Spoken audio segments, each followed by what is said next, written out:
ನಮಸ್ತೆ ಬಲಿಷ್ಠ ಭವ್ಯ ಭಾರತದ ಬಂಧುಗಳಿಗೆ. ಅಶ್ವವೇಗ ವಾಹಿನಿಯ ರಾಷ್ಟ್ರ ದೇವೋಭವ ಕಾರ್ಯಕ್ರಮಕ್ಕೆ ಸ್ವಾಗತ ಸುಸ್ವಾಗತ. ನಾವೆಲ್ಲರೂ ಕೂಡ ಒಂದು ವಿಚಾರವನ್ನು ಶ್ರೀಕೃಷ್ಣ ಪರಮಾತ್ಮನಿಂದ ತಿಳ್ಕೊಬೇಕಾಗತ್ತೆ. ಏನು ಅಂತಂತಂದಾಗ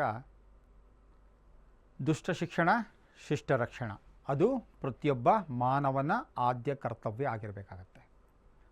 ಸೊ ಇದನ್ನು ಎಷ್ಟು ಚೆನ್ನಾಗಿ ಒಂದು ಸಣ್ಣ ಶ್ಲೋಕದಲ್ಲಿ ಹೇಳಿಬಿಟ್ಟಿದ್ದಾರೆ ಅಂತಂತಂದರೆ, ಆ ಶ್ಲೋಕವನ್ನು ಸರಿಯಾಗಿ ನಾವು ಅರ್ಥ ಮಾಡ್ಕೊಂಡ್ರೆ ನಾವು ಜೀವನವನ್ನು ಅರ್ಥ ಮಾಡ್ಕೊಂಡಂಗೆ, ಜೀವನದಲ್ಲಿ ಹೇಗಿರಬೇಕು, ಏನಿರಬೇಕು, ಯಾವ ರೀತಿ ಬದುಕಿ ಬಾಳಬೇಕು ಅಂತ ಅನ್ನೋದನ್ನು ಈ ಶ್ಲೋಕ ತುಂಬ ಚೆನ್ನಾಗಿ ಹೇಳ್ಬಿಡ್ತದೆ.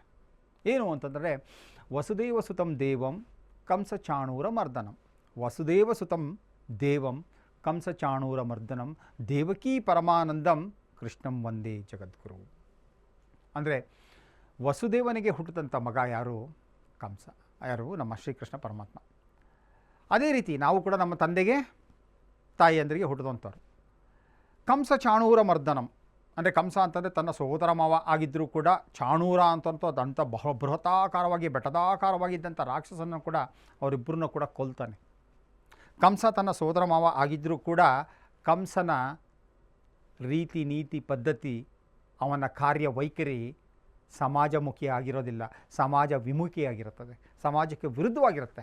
ಸಮಾಜಕ್ಕೆ ವಿರುದ್ಧವಾಗಿ ನಡೆಸುವಂತಹ ಯಾವುದೇ ಕಾರ್ಯಚಟುವಟಿಕೆಗಳು ಆದರೂ ಕೂಡ ಅದನ್ನು ನಾನು ಅವನ ಬಂಧುವಾಗಿದ್ದರೂ ಸಹ, ಅವನ ಸಹೋದರನಾಗಿದ್ದರೂ ಸಹ, ಅವನ ಯಾವುದೇ ರೀತಿಯಾದ ಸ್ನೇಹಿತನಾಗಿದ್ದರೂ ಸಹ ಅದನ್ನು ನಾನು ಯಾವುದೇ ರೀತಿಯಲ್ಲಿ ಪ್ರೋತ್ಸಾಹ ಕೊಡಬಾರ್ದು. ಏನು ಮಾಡಬೇಕು?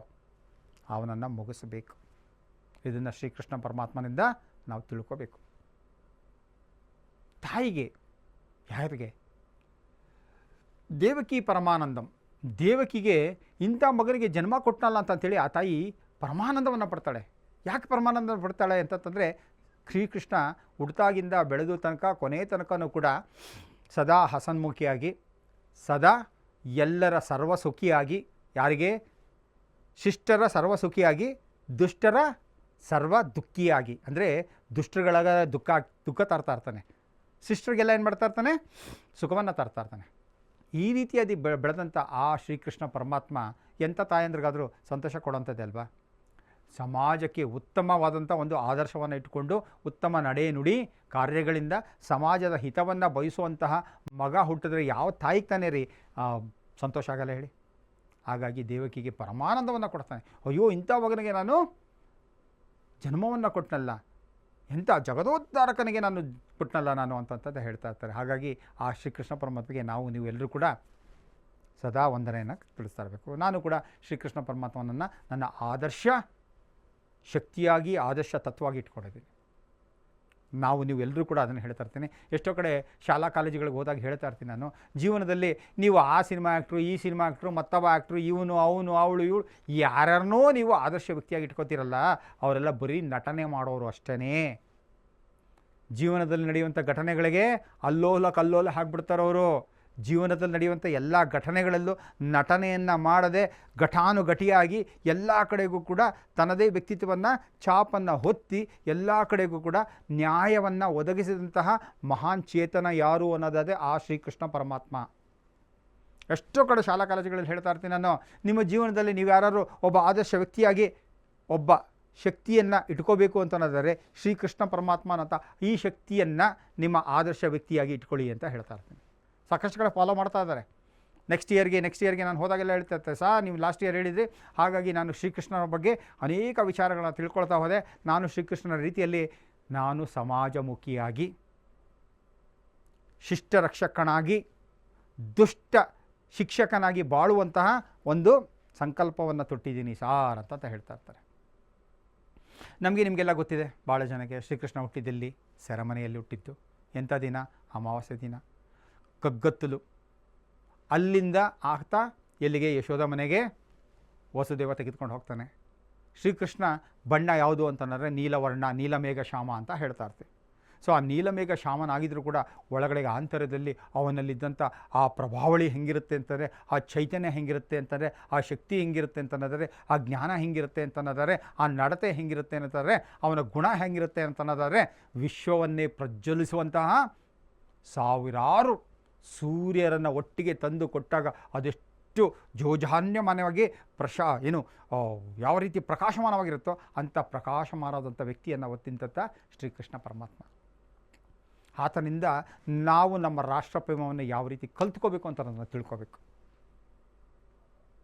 ಆತ ಬೃಂದಾವನದಲ್ಲಿ ತನಗೆ ಬಂದಂಥ ಒಂದು ಯಾವುದೇ ರೀತಿಯಾದಂಥ ವಿಪತ್ತನ್ನಾಗಿರ್ಬೋದು, ಆಪತ್ತನ್ನಾಗಿರ್ಬೋದು, ಅದನ್ನೆಲ್ಲಿಂದ ಕೂಡ ತನ್ನ ಜನರನ್ನು ಕಾಪಾಡೋದಕ್ಕೆ ಅವನು ಅದೆಷ್ಟು ರೀತಿಯಾದಂಥ ಒಂದು ತಂತ್ರಗಳನ್ನು ಮಾಡಿ, ಯಾವುದ್ಯಾವುದೋ ರೀತಿಯಲ್ಲಿ ಉಪಾಯಗಳನ್ನು ಮಾಡಿ ತನ್ನ ಜನರನ್ನು, ತನ್ನನ್ನು ನಂಬಿದಂಥ ಗೋವುಗಳನ್ನು, ತನ್ನನ್ನು ನಂಬಿದಂಥ ಪ್ರಾಣಿ ಪಕ್ಷಿಗಳನ್ನು, ತನ್ನನ್ನು ನಂಬಿದಂತಹ ಆ ಗಿಡ ಮರಗಳ ಪ್ರಕೃತಿಯನ್ನು ಕೂಡ ಕೃಷ್ಣ ಅಂತ ಕಾಪಾಡ್ತಾ ಇರ್ತಾನೆ.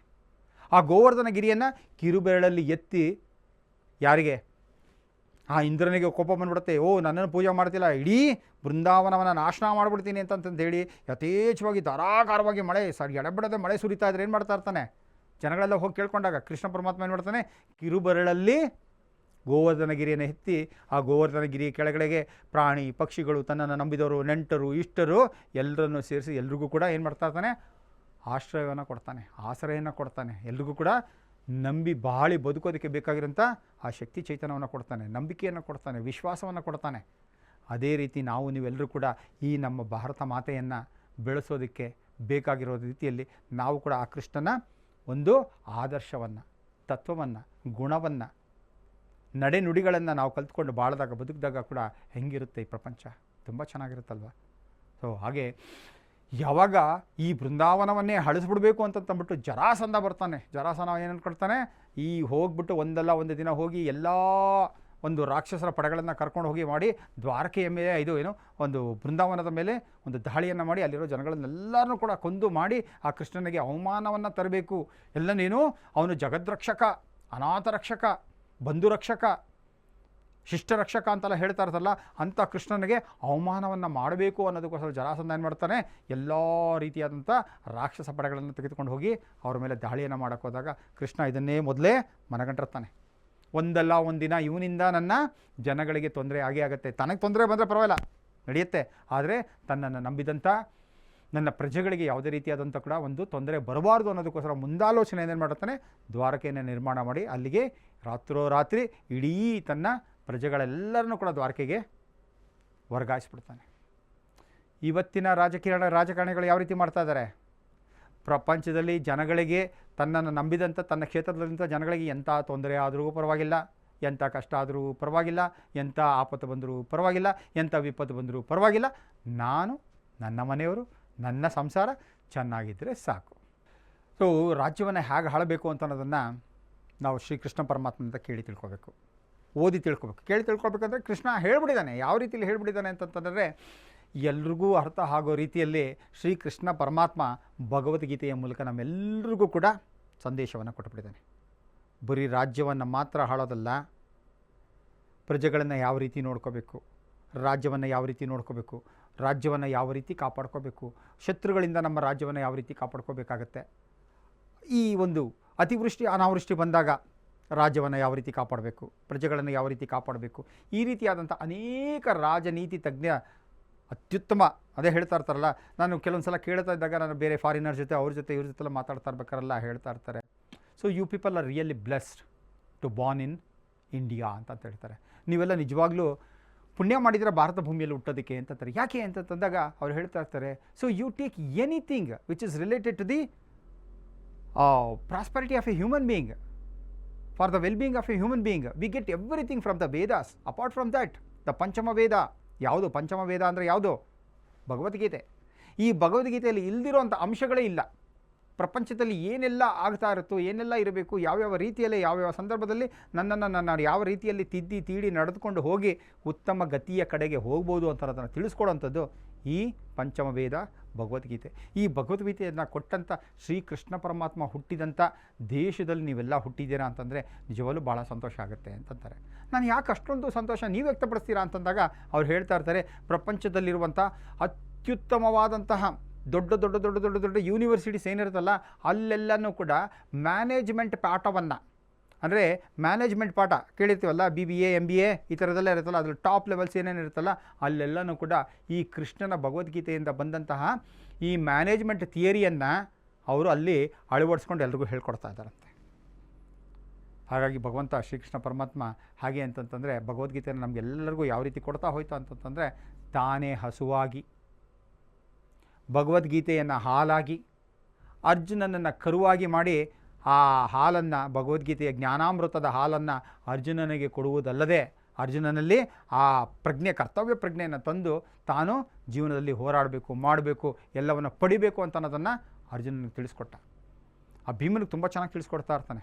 ನಾನು ಹೇಳಿದಾಗ ಸುಮಾರು ಕಡೆ ಕಾಲೇಜಿಗೆ ಅಲ್ಲಿ ಇಲ್ಲಿ ಹೋದಾಗ ಹೇಳ್ತಾ ಇರ್ತೀನಿ, ಮಕ್ಕಳಿಗೆಲ್ಲ ಹೇಳ್ತಾ ಇರ್ತೀನಿ ನಾನು, if you don't fight for what you want, if you don't fight for what you want, then don't cry for what you lost. Nothing depends upon luck, everything depends upon work, even luck has to work ಅಂತ ಹೇಳ್ತಾ ಇರ್ತೀನಿ ನಾನು ಅವ್ರಿಗೆ. ಅಂದರೆ ಜೀವನದಲ್ಲಿ ನನಗೆ ಬೇಕಾಗಿರುವುದನ್ನು ಪಡೆಯೋದಕ್ಕೆ ನನ್ನ ಹೋರಾಟ ಮನೋಭಾವ ಇರಬೇಕು. ನ್ಯಾಯ ನೀತಿ ಧರ್ಮದಿಂದ ನನಗೆ ಏನು ಬರಬೇಕು, ನನಗೇನು ದಕ್ಕಬೇಕು, ನನಗೇನು ಸಿಗಬೇಕು, ಯಾವುದು ನನ್ನ ಪಾಲೋ ಅದನ್ನು ಪಡೆಯೋದಕ್ಕೆ ನಾನೇನು ಮಾಡಬೇಕು, ಹೋರಾಟ ಮನೋಭಾವವನ್ನು ಬೆಳೆಸ್ಕೋಬೇಕು. ನನ್ನದನ್ನು ನಾನು ಪಡೆಯೋದಕ್ಕೆ ಹೋರಾಟ ಮನೋಭಾವ ಇರಬೇಕು. ಇದನ್ನೇ ಭೀಮನಿಗೆ ಹೇಳ್ತಾ ಇರ್ತಾನೆ, ಏಯ್ ಇಡೀ ರಾಜ್ಯ ನಿಂದು, ಈ ರಾಜ್ಯವನ್ನು ಬಿಟ್ಬಿಟ್ಟು ಅವನೇನೋ ಹೇಳ್ದ ಅಂತಂತಂದ್ಬಿಟ್ಟು, ಆ ದುರ್ಯೋಧನ ಏನೋ ಹೇಳ್ದ ಅಂತಂತಂದ್ಬಿಟ್ಟು, ನೀನು ಭೀಮ ಬಲಾಢ್ಯ, ಎಂಥ ಶಕ್ತಿವಂತ ನೀನು, ನಿನಗೆ ಬೇಕಾಗಿದ್ದ ನೀನು ಪಡ್ಕೋಬೇಕು, ಇದು ಸರಿಯಾದ ಸಂದರ್ಭ. ಈ ಕುರುಕ್ಷೇತ್ರದಲ್ಲಿ ನೀನು ಯುದ್ಧ ಮಾಡಿ ನಿನಗೆ ಬೇಕಾದನ್ನು ನೀನು ಪಡ್ಕೊಂಡ್ಯೋ ಸರಿ, ಇಲ್ಲ ನಾಳೆ ದಿನ ಬಂದ್ಬಿಟ್ಟು ಈ ವೇಷ ಹಾಕ್ಕೊಂಡು, ಸಾತ್ವಿಕ ವೇಷ ಹಾಕ್ಕೊಂಡು, ಆಧ್ಯಾತ್ಮಿಕ ವೇಷ ಹಾಕ್ಕೊಂಡು, ಅಯ್ಯೋ ಪಡ್ಕೋಬೋದಾಗಿತ್ತು ಆದರೆ ಬಿಟ್ಟುಬಿಟ್ಟೆ, ಏನು ಮಾಡೋದು, ಕೊನೆಗೆ ಕೊರಗಬೇಡ. ಯಾಕಂದರೆ ಜೀವನದಲ್ಲಿ ಲಕ್ ಅನ್ನೋದೇನೂ ಇಲ್ಲ. ನೀನು ಪ್ರಿಪೇರ್ ಆಗಿದ್ದಾಗ ಮಾತ್ರ ಏನು ಬರುತ್ತೋ ಅದನ್ನು ಬಡಿದು ತಗೋತೀಯೋ ಅದು ನಿಜವಾದ ಲಕ್ಕು. ಯಾಕಂದರೆ ಯಾವುದು ಲಕ್ಕಲ್ಲಿ ವರ್ಕ್ ಆಗೋಲ್ಲ, ಎಲ್ಲದಕ್ಕೂ ಕೂಡ ವರ್ಕ್ ಮಾಡಲೇಬೇಕು, ಪ್ರತಿಯೊಂದಕ್ಕೂ ಕೂಡ ಕೆಲಸ ಕಾರ್ಯವನ್ನು ಮಾಡಲೇಬೇಕು, ಸಾಧನೆಯನ್ನು ಮಾಡಬೇಕು. ಸಾಧನೆಯನ್ನು ಮಾಡಿದಾಗ ಮಾತ್ರ ಕೀರ್ತಿಯ ಶಿಖರಕ್ಕೆ ಏರೋಕ್ಕಾಗುತ್ತೆ. ಸಾಧನೆಯೇ ಮಾಡದೆ ಕೀರ್ತಿಯ ಶಿಖರವನ್ನು ಪಡಿಬೇಕು ಅಂತ ಅನ್ನೋದಾದರೆ ಅದು ಮೂಢತನ, ಮುಟ್ಟಾಳತನ ಅಂತ ಹೇಳ್ತಾ ಇರ್ತಾನೆ. ಸೊ ಹಾಗಾಗಿ ಶ್ರೀಕೃಷ್ಣ ಪರಮಾತ್ಮ ಅಂತ ಬಂದಾಗ ದ್ರೌಪದಿ, ತನ್ನನ್ನು ನಂಬದಂಥ ದ್ರೌಪದಿ ಆಗಿರ್ಬೋದು, ತನ್ನನ್ನು ನಂಬದಂಥ ಪಾಂಡವರನ್ನಾಗಿರ್ಬೋದು, ಅಡಿಗಡಿಗೂ ಗಳಿಗೂ ಕೂಡ ಅವರನ್ನು ಎಲ್ಲ ರೀತಿಯಲ್ಲೂ ಕೂಡ ಕಾಪಾಡ್ಕೊಂಡು ಹೋಗ್ತಾ ಇದ್ದ. ಅದೇ ರೀತಿ ಈ ಭಾರತ ಮಾತೆ, ಈ ರಾಷ್ಟ್ರ ನಮ್ಮನ್ನು ನಂಬಿದೆ. ಇವರಿಗೆಲ್ಲ ಜನ್ಮ ಕೊಟ್ಟಿದ್ದೀನಿ, ಇವ್ರಿಗೆ ಬೇಕಾಗಿರೋದನ್ನೆಲ್ಲ ಕೊಟ್ಟಿದ್ದೀನಿ, ಸಕಲ ಸಂಪತ್ತುಗಳನ್ನು ಕೊಟ್ಟಿದ್ದೀನಿ, ಸಕಲ ಸವಲತ್ತುಗಳನ್ನು ಕೊಟ್ಟಿದ್ದೀನಿ, ಸಕಲ ವಿದ್ಯೆಯನ್ನು ಕೊಟ್ಟಿದ್ದೀನಿ, ಸಕಲ ಜ್ಞಾನವನ್ನು ಕೊಟ್ಟಿದ್ದೀನಿ. ಇದೆಲ್ಲ ಪಡೆದುಕೊಂಡಂಥ ಈ ನನ್ನ ಅಮೃತ ಪುತ್ರರು, ಅಮೃತ ಪುರುಷರು, ವೀರರು ಧೀರರು ಆದಂಥ ಈ ನನ್ನ ಭಾರತದಲ್ಲಿ ಹುಟ್ಟಂಥ ಈ ನನ್ನ ಭಾರತೀಯ ನನ್ನ ಮಕ್ಕಳು ಎಲ್ಲರೂ ಕೂಡ ನನ್ನನ್ನು ಕಾಪಾಡ್ತಾರೆ, ನನ್ನನ್ನು ಪೋಷಿಸ್ತಾರೆ, ನನ್ನನ್ನು ಬೆಳೆಸ್ತಾರೆ. ನನ್ನನ್ನು ಕಾಪಾಡುವಂಥ ಗುರುತರವಾದಂಥ ಜವಾಬ್ದಾರಿಯನ್ನು ಈ ನನ್ನ ಪುತ್ರರು ವಹಿಸ್ಕೊಂಡಿದ್ದಾರೆ ಅಂತಂತೇಳಿ ಆ ತಾಯಿ ಭಾರತಾಂಬೆ ನಮ್ಮೆಲ್ಲರೂ ಕೂಡ ನಂಬಿದ್ದಾಳೆ. ನಂಬಿಕೆ ದ್ರೋಹ ಅನ್ನೋಂಥದ್ದು ಪ್ರಪಂಚದಲ್ಲೇ ಇರುವಂಥ ದೊಡ್ಡ ದ್ರೋಹ. ಹಾಗಾಗಿ ನಮ್ಮ ತಾಯಿ ಭಾರತಿಗೆ ನಾವು ಯಾವತ್ತಿದ್ರೂ ಕೂಡ ನಂಬಿಕೆ ದ್ರೋಹವನ್ನು ಮಾಡಬಾರ್ದು. ನೀವು ಎಲ್ಲರೂ ಕೂಡ ನಮ್ಮ ಕೈಯಲ್ಲಾಗುವಂಥ ಅಷ್ಟು ಇಷ್ಟು ಈ ರಾಷ್ಟ್ರದ ಪ್ರಗತಿಗೆ ತನುಮನ ಧನವನ್ನು ಯಾವುದಾದರೂ ಒಂದು ರೀತಿಯಲ್ಲಿ ನಾವು ಇದಕ್ಕೆ ಅರ್ಪಣೆ ಮಾಡ್ತಾ ಹೋಯಿತು ಅಂತಂದರೆ ಆ ತಾಯಿ ತೃಪ್ತಿ ಪಡ್ತಾಳೆ. ಸೊ ಇಂಥ ಉತ್ತಮ ಮನವನ್ನು ತಾಯಿ ಭಾರತಾಂಬೆ ನಮಗೆಲ್ರಿಗೂ ಕೊಡಲಿ ಅಂತ ಕೇಳ್ಕೊಳ್ತಾ, ಜೈ ಕನ್ನಡಾಂಬೆ, ಜೈ ಭಾರತಾಂಬೆ, ಜೈ ಹಿಂದ್.